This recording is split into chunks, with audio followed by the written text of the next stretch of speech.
По пауза од 2 години поради пандемијата на COVID-19, вечерва започнува 18-тото издание на најпознатиот и најмасовниот фестивал во Македонија, Пивофест 2022.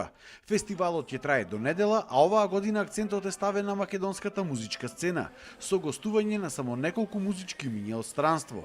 Според организаторот Арт 10 продукција и Пеце Стојковски, кој го организираше и првиот Пивофест во далечната 2003, гостите ќе уживаат во прекрасната атмосфера, вкусната скара и ладното пиво. Го враќаме во еден сјај кој што мислиме дека е нов почеток на една следна иднина која што допрва треба да ја градиме со култура и уметност, со дружење во градот.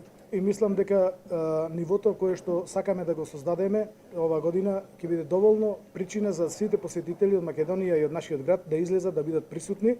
Заедно се дружиме со македонските артисти кои што ова година повеќе ги има на број, за разлика од претходните години, но секако ги спочитувавме и артистите од соседните држави. Според проценките на општина Прилеп, која што е поддржувач на настанот, за 4 фестивалски денови се очекувало во Прилеп да дојдат околу 100.000 гости од цела Македонија, кои од посебните редарски служби ќе бидат пречекувани уште на влезовите од градот и ќе бидат упатувани до паркинг местата.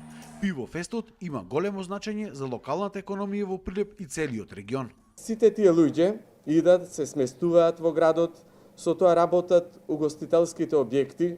Прилеп исто така има многу знаменитости. Има аквапарк, убави ресторани, убави места за посета, што покрај официјалната програма е повод плюс младите да дојдат во Прилеп.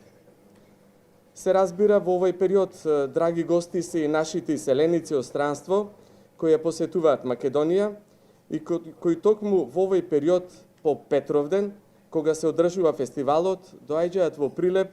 Дел од собраните средства од паркингот за овие 4 дена ќе бидат наменети за хуманитарни цели. Инаку секој ден програмата на фестивалот на главната бина ќе започнува околу 18 часот и ќе трае до 1:30 после полноќ, а потоа забавата ќе продолжи на алтернативната сцена со македонски диџеи до раните утрински часови.